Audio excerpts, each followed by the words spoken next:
QA can't save you. So the reinforcement of that message is if the house is on fire, it's too late to talk to the structural engineer about how to make it fireproof.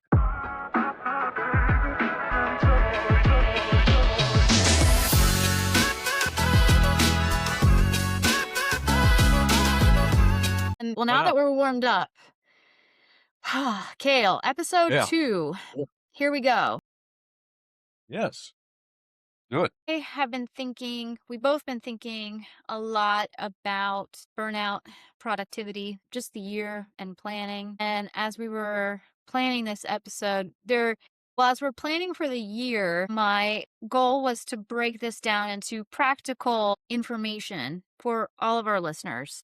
And that's always been, I think, our goal in all of our conversations too, offline. Yeah.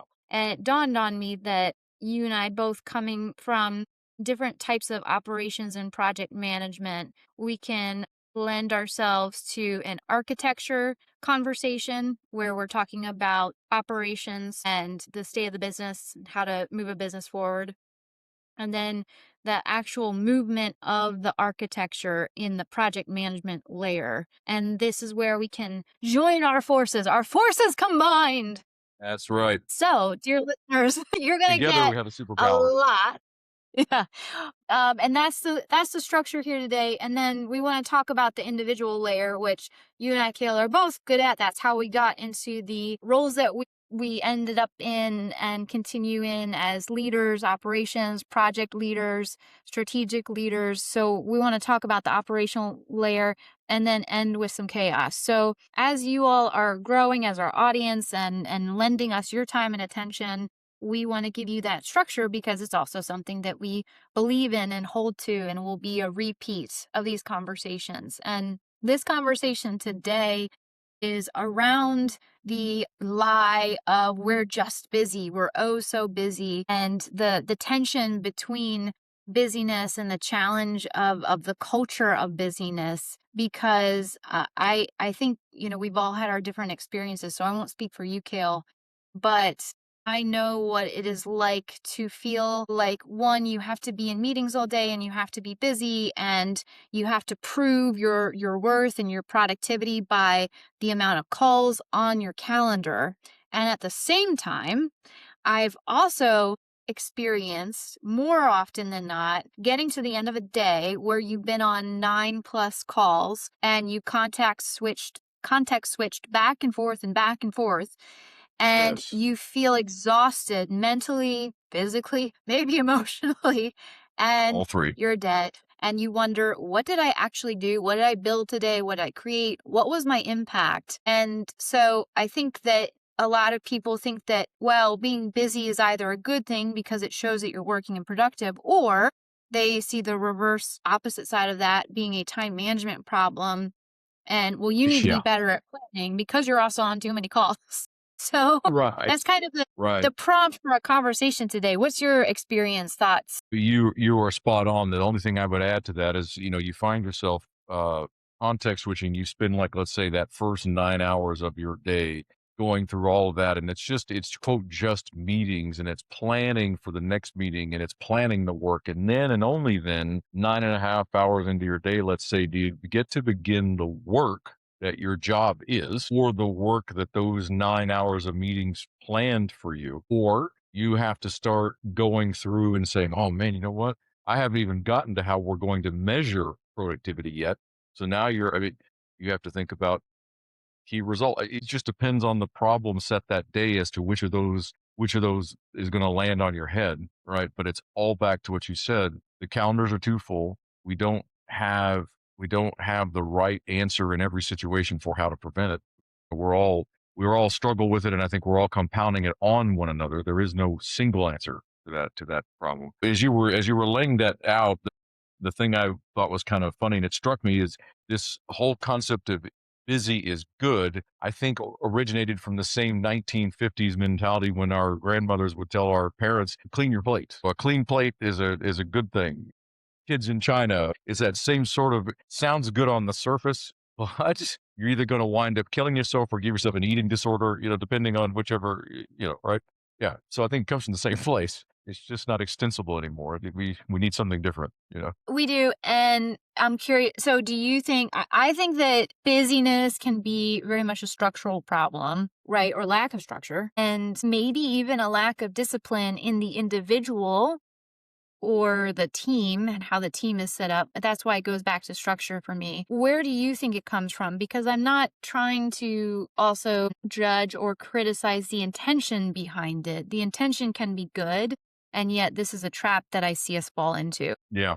I think the answer is, and this is something you had said this to me in passing a couple of weeks ago. You said you didn't think that being too busy and the burnout that we experience there, like I said, the emotional, the physical, the psychological, intellectual burnout. You said you don't think it's a problem with that whole hustle mentality that we're all in right now. You said something I think is very relevant. That is, it's a systems problem, right? Mhm. I agree with Yeah. that sentiment, and that systems can maybe unpack this a bit if you want, but to me, that systems problem is probably one of two kinds: lack of system in an organization that incentivizes the right approach, productivity versus busyness, right?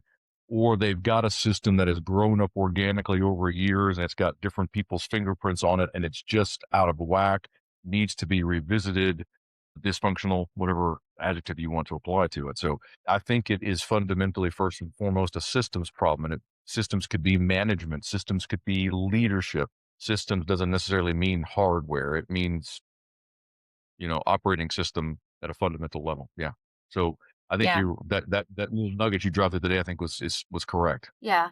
It when work is living in conversation, whether it's one to one in a meeting, physically, present in a meeting, working in the office or remote, and it's in Slack, and there's no defined workflow or, to our points, process, system, structure, that has to be an architecture leak. And when you are constantly feeling urgency and a pull in many different directions, or you are either self sabotaging your projects, or your projects are being hijacked or pivoted, our 2020 word pivot. Right. Um, Yeah. Right. you're Right.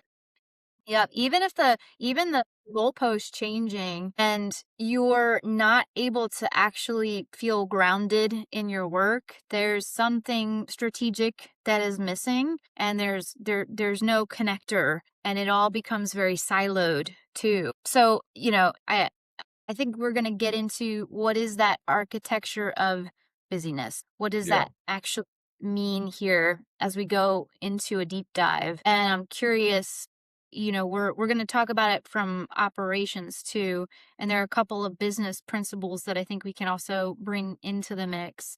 But if you are looking at the activity, because we're talking about busyness, and busy is activity, right? It's tasks, it's the things that are filling up our pipeline to do or our checklist. It's going from one place to the next, and it feels like momentum, Yeah. but it's not actually clarifying the impact. So it's activity versus impact, right? Right. And if we think Yeah. about it, if you vanished as a leader, or even you don't have to be head of anything, right? You can be an individual, high Leadership has level. many forms. Right, exactly. From our We talk about this on this podcast That's too. right. That's right. That's right. If you disappear for a day and you're off of Slack and nobody can reach you, would the work still continue? Or let's take it one step further. If Slack disappears for an entire day, it's gone, it's down. Actually, this happened to us once before. It wasn't Slack, it was another program. But if it's gone for the day and you can't access it, then what is moving your projects forward? And I'm curious what your thoughts are around that too, because I think that we're talking about that golden path of documented workflow, but where do we fall into this trap of activity versus impact and how we get out of it? I'm going to go back to what I think of as the most simple answer, not simplistic, mind you, but simple answer, and first principles and all those different metaphors. And I want to get your take real quick before I pontificate on that. I think it boils down to one answer, and that is leadership. And I don't mean in the, let's go inspire and let's hug and let's motivate and all that. I mean leadership in the sense of there is a person at the helm. Their ownership and their responsibility are clear. They make that ownership and responsibility clear to you, for you, and then that cascades down to your own level and your own responsibility and what you are given to do. So to me, it's leadership in that strong, helmsman person, someone steering the ship perspective, right? Yeah. And if you lack that, or even a moment, or there is a you've got a situation where you've got two champions or two execs who have different opinions, and they are both coming at you saying, "I'm leading, no, I'm leading," and the decision there's not one decider. To borrow from several presidents ago, that's a problem. And to me, I think that is one very large. That's one very large example of where we get into that systemic breakdown, and it can happen from the very beginning, from the very top, right? The system doesn't have to break down two or three layers below. It often starts broken. And so my answer to your question is leadership. I think it I think the first answer to when it works and when it doesn't is leadership. Yeah. And I'd, Well, you tear mentioned that full of holes. I'd love to, this idea, of people not being able to make a decision and hinting at overlap. And I like to think of it as overlapping puzzle pieces. If the puzzle pieces are overlapping, people are getting top of each other with shared responsibilities and nobody's really responsible. And then it's really hard to hold anyone accountable because this person over here, and it creates chaos because if everybody's responsible, then nobody's responsible. But it's also really hard to have any kind of accountability with the impact if I think that, Cale, you're handling some aspect of retention and I'm over here also in charge of another aspect, but your performance is being reviewed on part of what I'm doing and the impact that I'm right. creating for you, and that Yeah. also very dicey. Boy, you've touched on a couple things there around call it racy, call it, what dependency versus something you own, all that. We could unpack that. What struck me when you mentioned puzzle piece and you mentioned overlapping, what struck me also too is that there's that issue of lack of clear ownership. So there might be something that gets dropped. To me, that's a big risk. That one is a lower risk, and I think happens, in my experience, happens less often than you think compared to the other one, which is the one that scares me and frustrates me more. And that is when you've got, again, and it's this one starts definitely with the leaders where they say, this is what we're going to do. And another person at the same level says, no, we're going to do this. And they don't sit you down. They don't sit their deputies down and say, we've got two differences of opinion. Help us down at the steer co. Help us work that out. Right. They will send their person to the meeting and they'll send me to the meeting. And I've got my marching orders and he's got his marching orders or she has hers. And we immediately begin to clash because my VP so and so says this, her VP so and so says this, immediate chaos, no way out, right? At least on the face of it, unless these two people are courageous enough to come together and coalesce and make a decision and then take it back, which is how it ought to work. Or more times than not, the meeting is now over. Well, we're going to have to come back to this once we get these two talking, right? And so that's breakdown immediately from the top, from the start, reset time, yeah. And that's where the busyness can also come in because nobody's making a decision. Then you get caught up in meeting after meeting after meeting to go over, but nobody has the authority. And that's where I want to break it down a little bit for our practical purposes here too. So we're talking about the architecture and this golden path principle that you need to be able to support your teams with documented workflows and pave that path for them. Otherwise, people are going to off-road and they're going to get distracted and you're going to come back and wonder, how did we get off track? And I don't like using the phrase off track very much these days because it's very vague.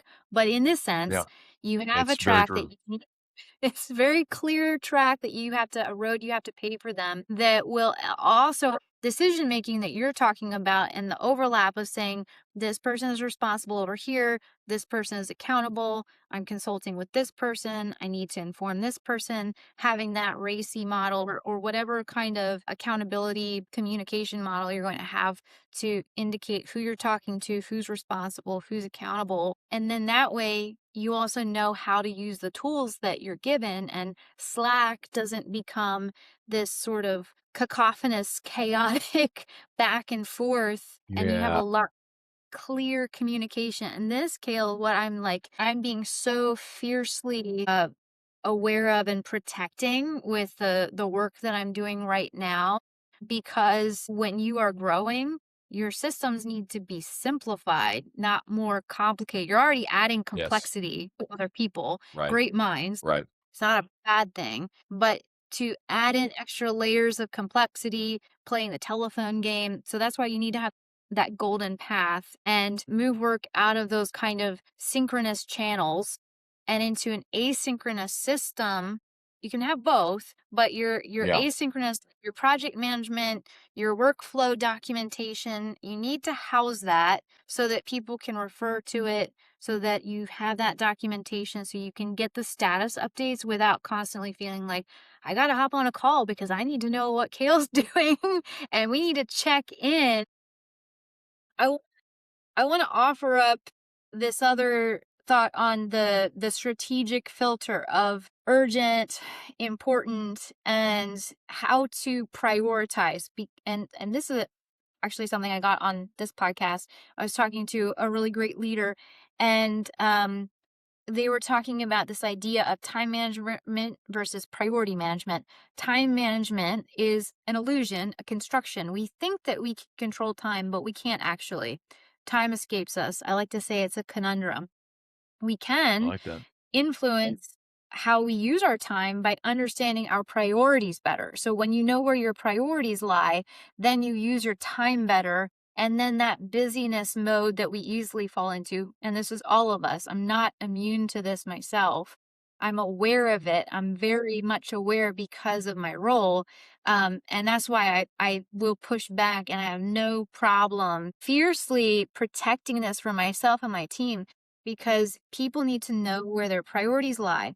And then you can take a model like the Eisenhower matrix. I learned this a long, long time ago. It's not something that I just like, I don't have an Eisenhower matrix up that I'm looking at, but I You think don't move through it the around, you know? model of, yeah, yeah, I'm not like, where does this land on the quadrant? But I encourage everybody, I'll pop it up on the screen at some point. But It's I yeah, encourage good stuff. everybody to think through, yeah, some kind of prioritization matrix for yourself. Another good one, I borrow this from uh, emergency room operators, and it's the idea of triaging. And Yes. you're looking at what is highly critical, like somebody's going to die. Now, I hesitate to say this as an absolute, but marketing is not life or death. There are going to be an No. exception, but we're not, our jobs are not responsible for life and death. So I don't want to You're not seem to, creating no one's gonna yeah. die without deodorant. Right, right. I don't wanna trivialize what they're doing in a hospital situation, but I'm Yeah. borrowing from that model and that structure to understand, okay, this is urgent. This is something I'd like to get to. This is something that I don't have to get to, but it's nice if I get to it today. And that's how I can plan out my day so that overwhelm doesn't take me and the busyness creeps in and starts pulling me back and forth in different directions. And before you know it, I'm off road and scrambling in the mud. Yeah. Yeah, I like that. there's that part of it, and then there's this other understanding of having using it as a filter for yourself, a strategic filter that you can then take into your architecture and conversation. And so, if you have a set of like 3 to 5 non-negotiable questions every task has to pass through before it reaches a calendar, and that way you can better prioritize it. I feel like it's going to relieve a lot of that inner hustle busyness that we feel. I've got to look busy. I've got to be busy. I have to have my calendar completely full, and it'll help us think more about the impact. What's that? What's the North Star that we're heading towards? What's the objective that Yeah, we're trying to be right here there. versus, Yeah. yay, Kale and I put a call on the calendar. We're busy. Right. Don't call me. I'm busy. Right. Yeah. Yeah, yeah. And then, I think there's also an understanding of like load balancing and the work. Load balancing, but also a kind of, I guess you would really talk about this in the, like a lean pull system, right? When to release the work at any given stage so that you're not overwhelming other people. Because you and I, Kale, we can move very quickly as individuals, but also as a small unit here, a duo here on the That's right. podcast. That's right.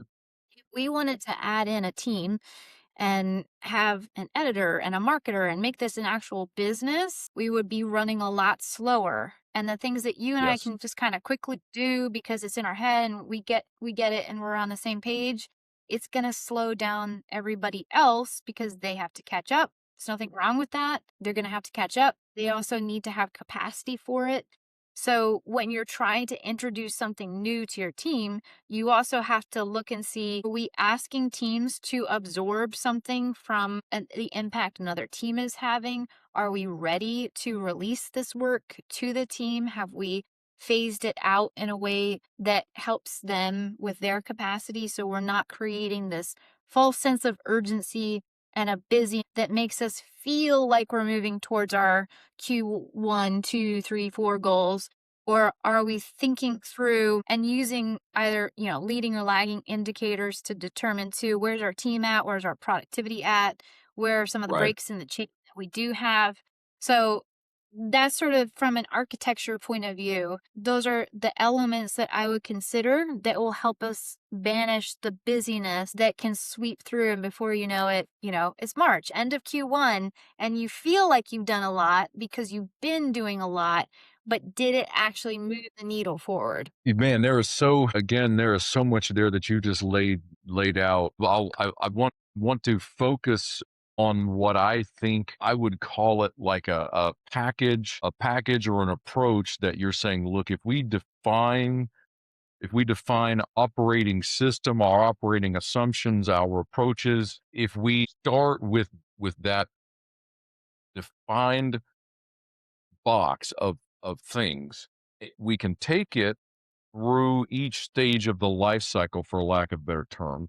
At the very least, all we are arguing about at that point is what's in the box. We're not arguing about the box, or we are not slowed down by the box and this kind of thing. I'm sure there's a Wharton MBA version that they or a name they could apply to all that, but I think there's a lot of wisdom and power in what you just described there, and I will confirm that by going back a step and talking about a couple things you said where chaos reigns instead, and this is even separate from that. We were talking about racy for a second. I've seen, and this is not new, but I've seen it come on more often as a way to cope with the racy describes who is responsible, accountable, consulted, informed, all that. Once the decision is made, once there is some sort of coherent agreement, some sort of charter, right? Two things I've thought about that.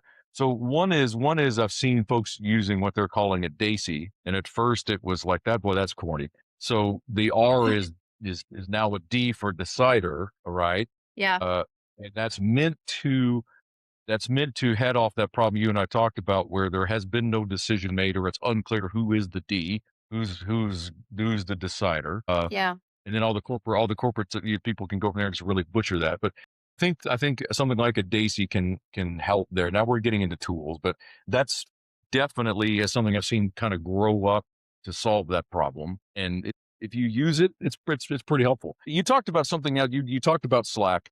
Slack is a great tool if we are conscious of two things. And this is going back to when we say systems. You and I were talking about systems in the process sense and systems in the literal system sense. Slack in the system sense here, I think, is good if, and I wrote this one down for myself, Slack is not the charter. Slack is not where the charter is. Slack is not the governing authority. Slack is a mechanism that you use to communicate about decisions or about documentation that what you documented that we're going to work on together. And the reason I say Slack is not the charter because I can't tell you how many times someone will say, I put a North Star document in the list of that Slack channel that we use for this.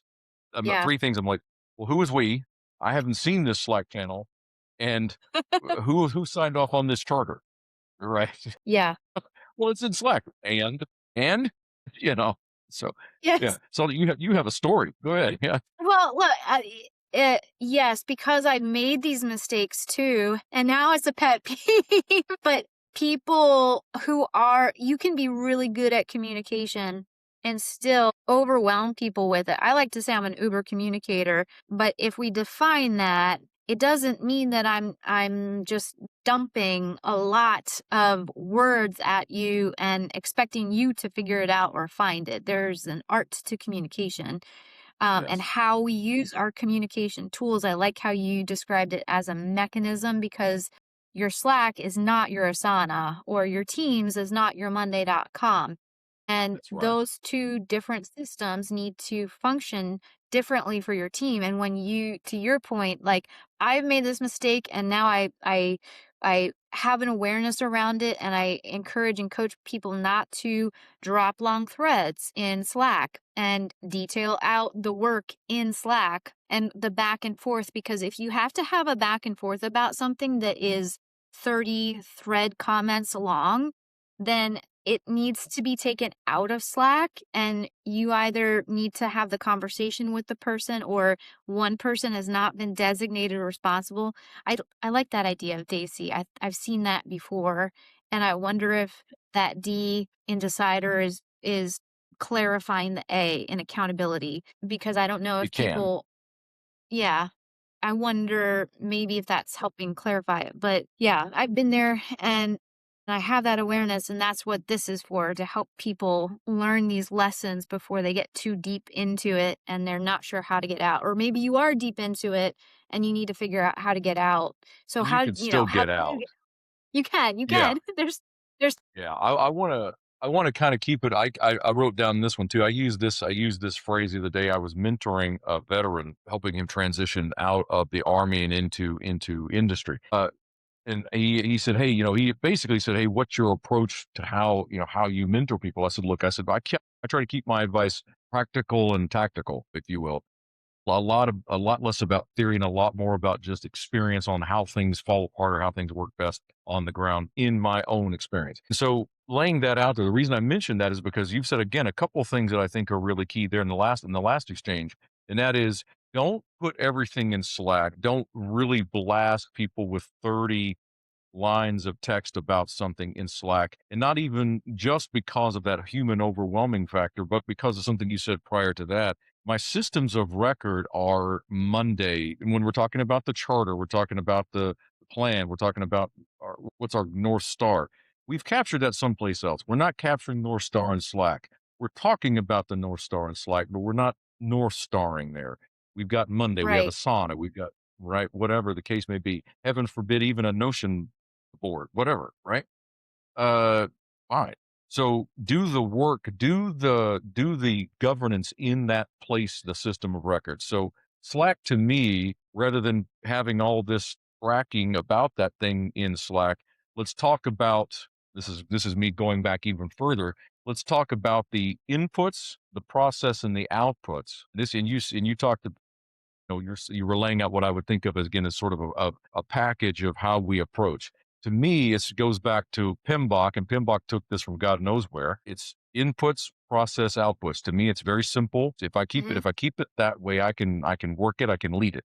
What are the inputs? What is my process? What do I expect to get out? And then that what I get out, I can now measure, so forth and so on. Right? There's a we came about this very chaotically. So you said at the beginning, we're going to talk about chaos. I would laugh and say we have chaos throughout the system, even as we're talking about the system. Yeah. But I'll just end it with this reinforcing what you said. Don't do the governing in Slack. The plan doesn't live there. Yeah. Remember, the plan lives in your system of record, right? Yeah. The golden master, or whatever you want to call it, right? That's where the answers lie. Getting there, you can hammer all that out in a communication tool like Slack. Yeah.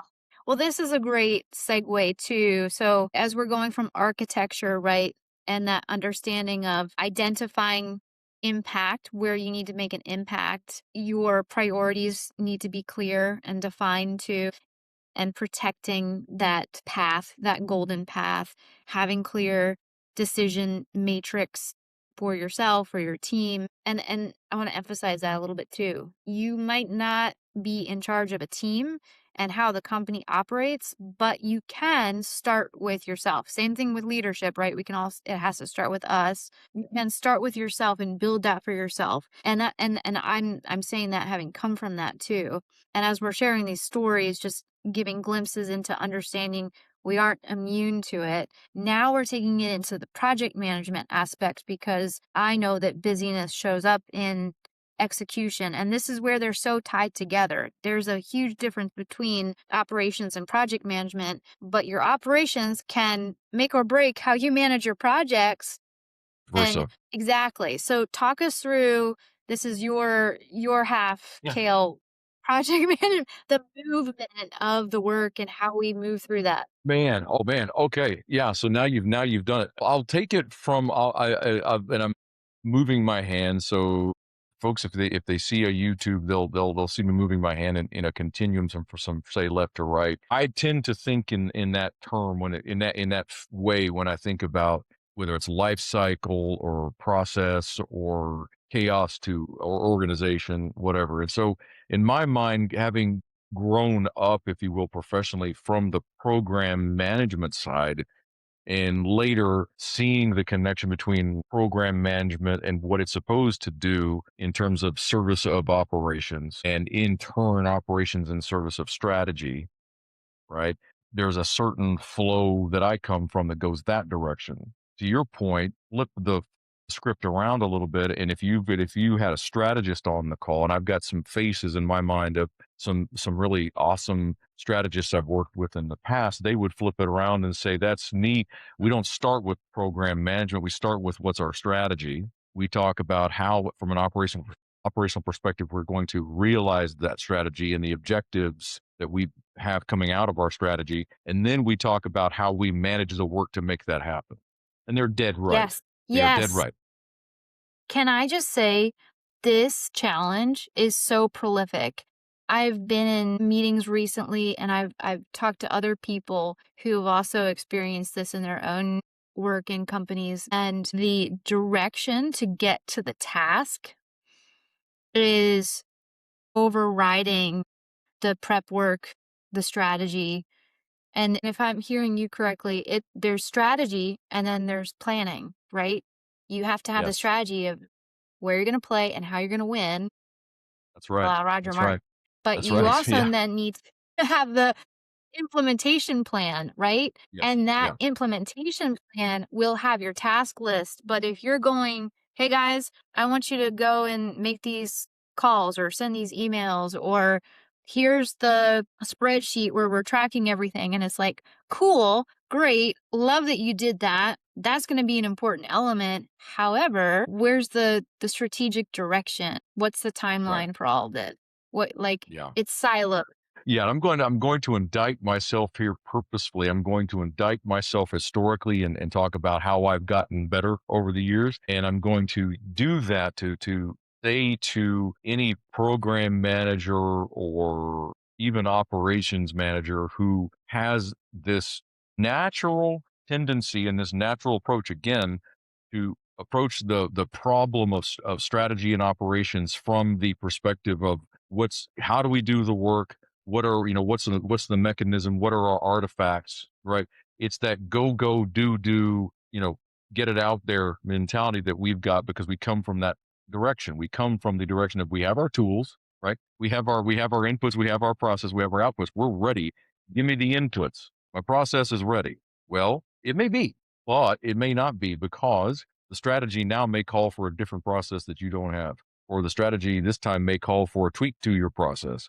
And if you are just crazy nutso or ready to go, and you're 2 or 3 steps ahead before you've even heard what the strategy is and what the objectives are, you're already off. You're already off on the wrong foot. You're off track, as you said earlier. So we who come from that program side have to we have to calm down. listen. And I say that as a person that took me years to do that because I was paid to act. I was paid to hear what was needed and begin working on it ahead of time, perhaps. Working with strategists and things like that came much later, right? So I'll just wrap it up by saying, look, we can't go off just half baked and half informed from that side. The flip side is, I think the importance is from that strategy perspective is cluing the leadership like myself in the program space, cluing us in as early as possible about what the strategy is possibly going to be, right? Bring us in and inform us early as you're storming and norming. I'm just really abusing that concept, but as right as they are storming and norming or whatever they want to call it on the strategy side, I've seen it work a lot better and a lot cheaper if they bring us in early and let us listen. Don't be scared that we're going to try to change your strategy because if we do, you can, metaphorically slap us on the head. But we should hear where you're going, right? And that predictive power will save busy work later and will make things better. I could go on, but to me, what I just had laid out to you there, Rebecca, in reality is a two-person or two-way partnership so that strategy doesn't dawdle and dawdle and dawdle and they don't wait to the last minute to give it to us because they didn't want to give us a half-baked strategy. And Yeah. we aren't just racing forward untethered off leash towards something we don't understand. So if Yeah. we start together, we're going to be better. And I know that all sounds kind of, but to your point earlier, it's not duh because no one does it. If it was duh, we wouldn't have this podcast. Exactly. And we wouldn't have had to learn the lessons ourselves. So Right. Right. I would have even read it in the though, book, and it would have been done. Yeah.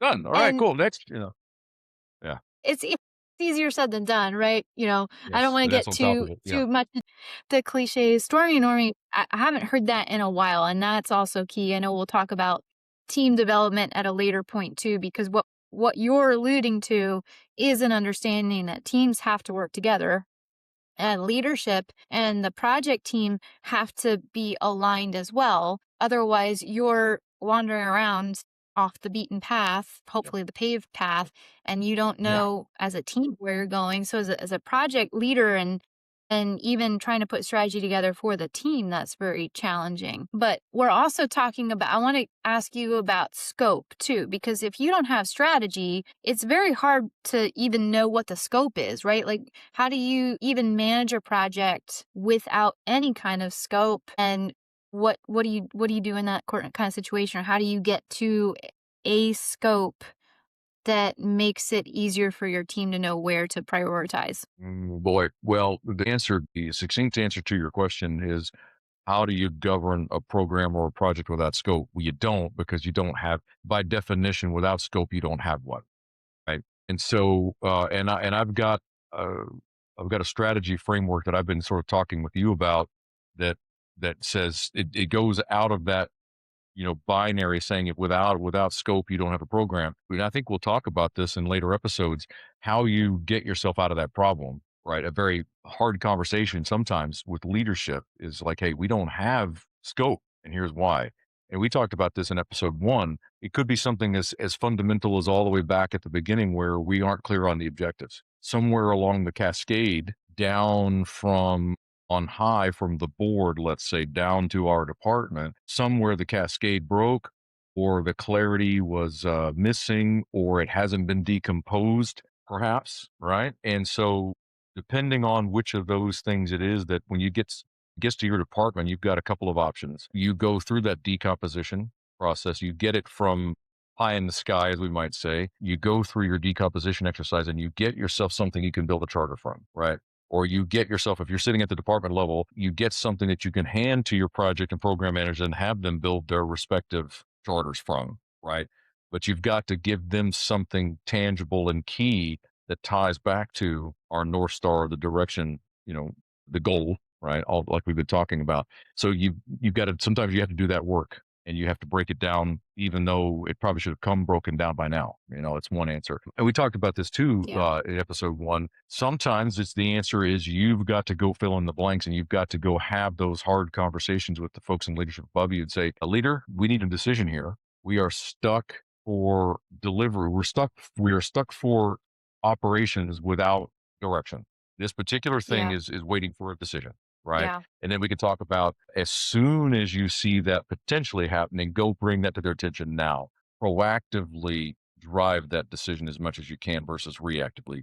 Different deal. So I hope I'm answering your question very practically and tactically. Again, we either have to do that decomposition and find it ourselves, or we've got to go talk to the folks who are responsible for giving us that direction. Anything other than Absolutely. that, and you're just guessing. And that's where I think if you on the program side and the operation side, if you the pointier end of the spear, if you will, if you're smart, you've got a relationship with the strategist or the group of strategists on the strategy team. If they're a shared resource, let's say, you've got relationships that you've built with them from way back, and they have already told you, they've already given you a heads up that, hey, these objectives are going to be a little fuzzy, or hey, Mm, let's go together and let's go to your leader or my leader and drive for an answer, right? mm. And so, yeah, Yes. Let's underline that and emphasize it like exclamation marks, highlight it yellow, because there can be an assumption or an expectation that your leaders know everything and know exactly what they're meaning and what they want. That is not the case. And I like to be transparent. To steal from Simon Sinek, transparency is context, right? So if I don't know something, if it's a knowledge thing, I'll just say, like, I don't know. Let's look it up. Let's figure it out. But if it's a directional, I'm not sure, it's so much easier to say it and emphasize that. I had a conversation with someone and we were talking about process and redeveloping, restructuring a process. And I said, this is a gray area that we have to figure out. And that the feedback off that was a sense of relief because then that other person understood that there's not some unmet, unspoken expectation around what should be happening, that we know exactly where we stand in this part of the process, and they know that we're figuring it out together versus assuming that I know what's going to happen and they need to wait for my direction, or thinking, feeling stressed that I'm expecting it from them. And that's where we have to have more honest conversations as teams. right. And boy, in what you just laid there, you just laid out a couple things that to me go to management and go to, and by management, I mean leadership and management. And so one of the things you just described there was, yes, let's say as a director, I should be willing and humble enough to admit and ask for help with my team if there's something I don't know. Or a way to do it would be if we're in a conversation where somebody says, hey, hey, Cale, what do we do in this situation, or what is meant by that thing? And you can say, well, Steve, I just don't know, but do you mind finding out? Because I've admitted I don't know, and I've just Eisenhowered the hell out of that thing, and Yep. and I've empowered, I've Eisenhowered, boom, and I've empowered that person to go become knowledgeable themselves and bring that answer back to all of our benefit. Yeah. So it's Yeah. win-win, it's win-win-win, if you will. What I do not want to do as that director is sit in that room and ever give, and folks may disagree with me on this, but I do not want to ever give my team the impression that I don't know what our direction is. The word Right. director means something, right? Okay. It means I know where the hell we're going. And if I don't know, I'm going to keep it to myself and I'm sure as hell going to find out as fast as I can. Right. Sometimes that's the reality.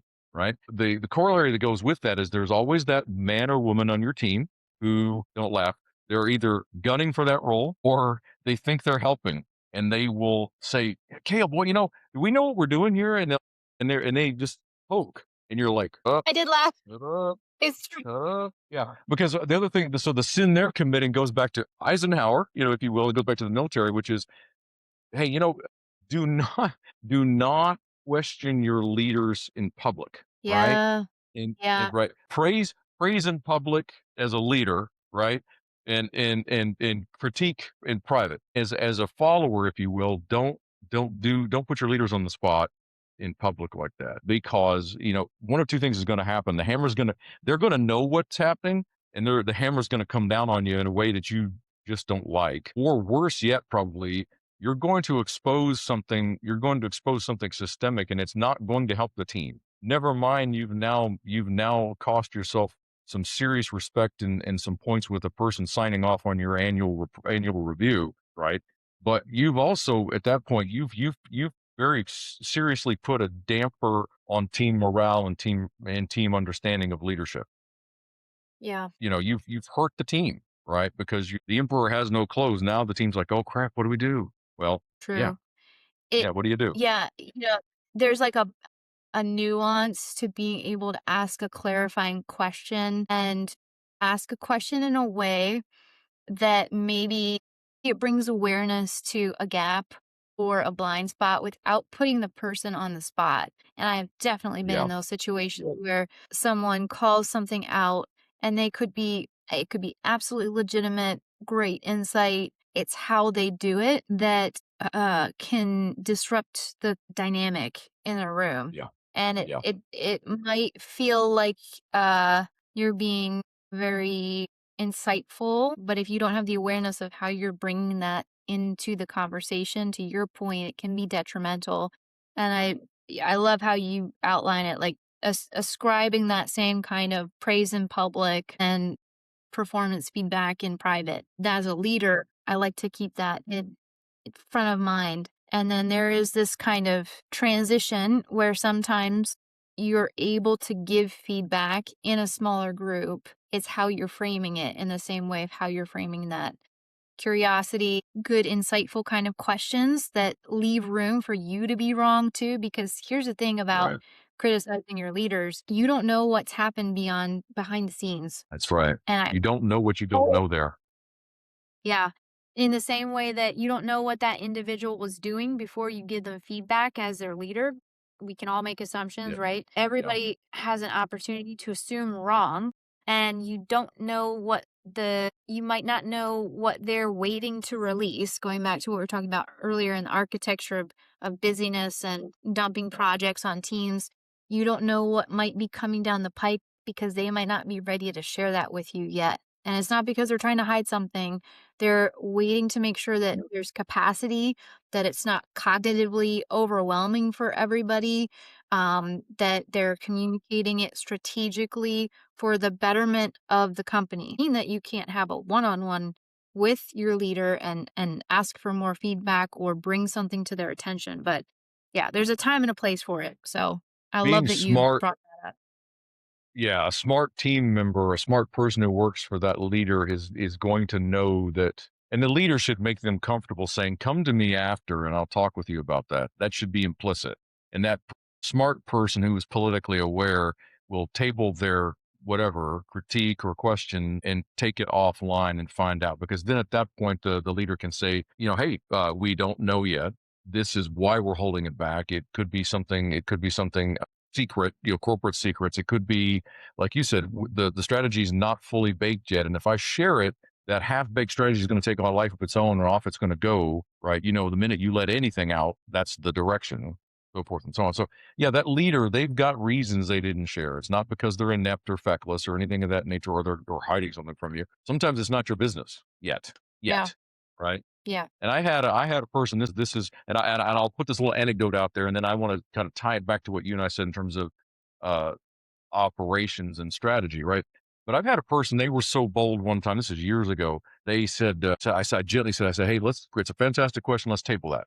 And they pushed back again, and they said, well, as a shareholder of this, or as a stockholder of this company, I think I have a right to know. We're in a meeting. They're an employee. We are having a department meeting about the thing, right? We're having an operations level meeting or whatever it is, and out they pull out their, well, I have 10 shares of, I have RSUs. It's like, well, great. Everyone here in the room is a shareholder.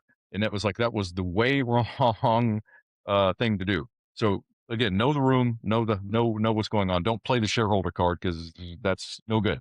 But they did that. And it's like, oh man, what do I do with this guy? Yeah. So what you were just saying, all that kind of stuff we were talking about there, it sounded like a dog leg or a deviation, but it's not, because it goes back to what you were saying at the beginning, which is we have to start with we have to start with getting out of that chaotic of what we're doing and how we're doing it. And now we're at that organizational level of, we've got the strategy, we're now operating against it, and we've got the people, tools, and process to make it happen. We've now Yeah. got pitfalls here at that level, right? And so the things you and I have been discussing for probably the last 10 minutes or so have been the pitfalls and the issues and the real things that happen on the ground, even after you've got your system in place, right? Yes. It's not all roses and hugs even then. right, I think is the takeaway. Yeah, yeah, Absolutely. And that's why yeah. you were talking about the messiness and taking all of you listeners on that journey of putting it into a structure. And I'm emphasizing it because we've been there. You know, any there's a potential for messiness at any stage of a business's life and growth cycle or a team's. And a lot of individual folks are struggling with it and unsure how to navigate, as we're wrapping up this conversation and starting to give advice and feedback on how to build a structure. Keep in mind that not every business is the same, folks, and not every team is the same. Leadership is different.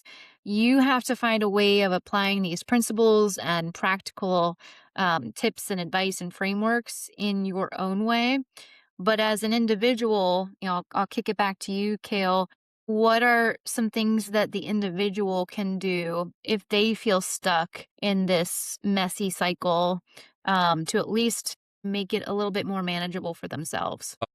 I'll answer that question I'm gonna say something supportive about what you just said in terms of how you and I have purposely approached this operations, podcast from the beginning. There are so many different people, thought leaders that you and I refer to throughout this thing. One of the things that we purposely said was, look, we're not going to make this a place where we just say, here is the way, and we're going to regurgitate and break it down from the book and apply it to all things and across all time. Because each of these problems that we are talking about are approached differently by different people with each of those, so-called gospels have different answers for the same question. At the end of the day, we're helping people understand. Look, we are down in the weeds with you with the problem. Here's how we've approached it. Here's who we refer to find that answer. Tell us what you've been doing. To me, it's sort of this asynchronous dialogue. So we don't have all the answers because the answer doesn't exist. We can help guide people along, sometimes even as we find the answer 5 minutes before we go on the air, if you will. And to answer your question, an IC. I'm in a team. I've got ambiguity, or I don't understand what we're doing, or I don't. The objectives are not clear. I have no scope. I have no chart, or I have no tasks, or they are. I don't know what to do with it. There are two answers to that question. There is the answer that I would give you when it's too late, when you're already in that situation. And I'll give you the answer that says, hey, next time when you've had a chance to be a little bit more proactive, here's what you do to exercise that proactivity to save yourself from having that experience a second time, a third time, a fourth time, right? Or try your best to save yourself from it, right? So you're in that situation. Don't laugh, but it kind of goes back to, again, you look for analogs. Very rarely in a situation that I've been exposed to in that IC level, the work I'm doing has some analog to last year, to last month, to something another team did. There's usually a connective tissue, a DNA, something about this that rhymes with something we've done before. And that my PM brain says analogous estimating. My PM brain says it's all about the work breakdown structure. You're not starting from scratch. Your WBS is very much going to be a copy paste from somebody else's or yours from last year, and you're tweaking because all if you've got good leadership and you've got good strategy, you should see a continuum. So very rarely do we have these hard resets where there's a major gulf between FY25 and FY26, let's say. So go back and apply that common sense approach and say, oh, you know what? Oh, shoot, there's stuff here. I get it. It's analogous to it. It relates to. It smells like okay, and I can get by 2 or 3, 4 days. I can get by a business week on that analog until I've got my leaders have time to come back with a more authoritative answer. Right? You don't have to be stuck. You can lean on experiential learning. Go ahead. You had a Yes. So what you're saying speaks very true because past performance is not indicative of future results. And so just because we have past performance and we've been through it, it doesn't mean that the results are going to be the same for you and your situation. And so that I think that's also what we're driving at and keeping in mind this is a conversation and we're hoping to expand that conversation for people and share what we've found valuable. And this is also where I like to think of business as more of an art than a science. Yes, we like science and we like formulas and we like predictive modeling and data analytics is fun to get into. We were talking about data before we hopped on, and that is all very well and good. There's a time and a place for it. But again, past performance is not indicative of future results. And so we can put all the modeling we want together based on how we did in the past, but you still have to apply the innovation, the discernment, the creative thinking, as well as that strategic, critical Right. thinking to the here and now so that you can influence the future. All of that knowledge is great, but knowledge depreciates. Yes. Man, what you just described there is a great way for me to do two things. I'm going to echo what you said because that is probably more powerful than what I said. And that is, and it will also get me back to the other one I was going to say, which is be proactive. And next time, if you're proactive, you're calling out these deltas ahead of time because you just said it, because you are being paid to bring your skills and experience and your own intellectual curiosity and your own ability to synthesize to the table. You are not paid to be an order taker. You're not paid to wait or right. And that point you just made explicitly was implicit in what I was saying in terms of, hey, rest on analogs, but by God, it's more power. It's more concrete than that. To your point, it's you must bring to the table your ability to do those things you just described. Or the question of why are they paying you to be there might get raised. Right. Right. Yeah. Exactly. You're This is spot why we on. make a great team. Spot on. But we want to keep the conversation going. I'm going to wrap it up with our sort of chaos to clarity close. That's a tongue twister. Yes. Chaos Oh, to it is. clarity We may have close. to work on that one. We're on the branding on that one a little bit. Yeah. So we got the architecture. Define your priorities, clarify ownership, align your capacity with the stage of growth that you're at, right? Meaning we're not just dumping projects on people from the operational point of view. Movement, we need to have strategy and scope before we can have any kind of speed in what we're asking to execute and implement. I would go to that one owner per outcome that you were talking about, Cale, as really important. And then in architecture and movement, ops and project management, you need to document decisions, document owner Absolutely. and document decisions. And that's where those action items can live. If you're the individual, I think we can all, as all individual, we're all an individual, right? We're Ask all better individuals, right? questions, protect your focus, protect your team's focus. I am so fierce about protecting focus. Doesn't mean there isn't Yeah. room for water cooler talk and going off on fun tangents sometimes, but someone in the room has to be focused on that, focused on That's focus. right. That's And right. then Direct. we all can do better about directing. Exactly. You brought that up. Yes. Beautiful. Direct the focus and then showing impact. We can do that on the individual level, the team level, and the company level. Everybody has to understand what that input is and the output that they're driving towards. And then as we're thinking through this, we want everybody else's thoughts and opinions and experience. Audience, share it below in any of the comments wherever you're listening. Want to make sure that you're a part of this conversation too. We can loop it into the rest of our podcast. With that said, Cale, last words as we depart. Yeah. The last word I'll have is that you talked about you've got a tagline that said you cannot create in chaos. You can architect clarity, right? And I think that's fantastic because what that goes back to something that I was told years ago. You cannot test in quality, right? And so that is a Yeah. reinforcement of what, if we get to the point where we're failing tests on our objectives or the product is flaming out, it's too late, right? You can't test in quality. QA can't save you. So the Yep. reinforcement of that message is if the house is on fire, it's too late to talk to the structural engineer about how to make it fireproof. So start sooner, right? Absolutely. Yeah. Yep. Proactive. Oh, I like that. QA can't save you. That's yours. I love that we're now at the point where we're repeating each other Yeah. catchphrases. Yes. Yes. QA QA can't can't save save you. you. You No. can't create in chaos, but you can architect clarity. That is what we're here Right. for. Thank you all for being here with us. We'll catch you on the next episode. Thank you so much. And please do come with your questions.